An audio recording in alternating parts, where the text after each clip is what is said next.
नमस्कार मित्रांनो, मी विनोद आणि तुम्ही बघत आहात मराठी टू इंग्लिश मास्टरी चॅनलचा मराठी टू इंग्लिश या कोर्सचा दुसरा व्हिडिओ. तर तू कसा आहेस? How are you?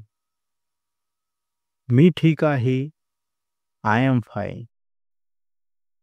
तर मित्रांनो, पहिल्या व्हिडिओत आपण इंग्रजी बोलण्याची सुरुवात केली आणि आज आपण शिकणार आहोत रोजच्या बोलण्यातले 25 इंग्लिश वाक्य. ही वाक्य रोज वापरली जातात, त्यामुळे ही शिकून घेतलीस तर तुमचं इंग्रजी आपोआप आत्मविश्वासाने वाढायला लागेल. तर रोजच्या बोलचालीचे 25 इंग्लिश वाक्य, डेली यूज सेंटेन्स, जसं की काय चाललंय, व्हॉट्स गोइंग ऑन. तर मराठी टू इंग्लिश मास्टरी कोर्सचा हा दुसरा व्हिडिओ आहे जो की तुम्हाला खूप उपयुक्त ठरू शकतो. तर चला मित्रांनो, सुरुवात करूया आपल्या व्हिडिओची. तू काय करत आहेस? What are you doing? मी जेवत आहे. I am eating. तर मित्रांनो, अशी खूप वाक्य आहे. थांब जरा. तर थांब जरा एखाद्याला जर आपल्याला म्हणायचं आहे तर आपण काय म्हणू शकतो इंग्लिशमध्ये? Weight a minute. हे घे. सपोज आपण जर कुणाला काही देत आहे, तर हे घे म्हणण्यासाठी काय वापरू शकतो इंग्लिशमध्ये? तर टेक धिस. हे दे. कुणालाही आपण सहज म्हणतो की हे दे. हे दे म्हणजे कोणत्याही गोष्टीकडे आपण दाखवून म्हणतो की हे दे. तर गिव्ह मी धिस. नेक्स्ट आहे मला झोप येत आहे. तर आय एम फीलिंग स्लीपी. काळजी करू नकोस. डोंट वरी.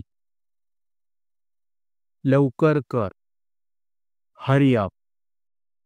शांत बस. Sit quickly. माझं ऐक. Listen to me. मला माहित नाही.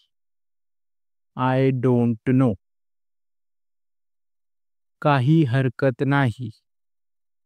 No problem. मी तुला फोन करतो. I will call you. मला मदत कर. Help me. काही बोलू नकोस. Don't say anything. आपण जर भांडणात जर म्हणलो की काही बोलू नकोस याच्या पुढे, तर आपण इंग्लिशमध्ये काय म्हणणार? Don't say anything. हे माझं आहे. This is mine. मला उशीर होतो आहे. I am getting late. बसा कृपया. Please sit down. हे छान आहे. This is nice. मला समजलं नाही. I didn't understand. पुन्हा सांग. Say it again. मी तयार आहे. I am ready. चला जाऊया. लेट्स गो.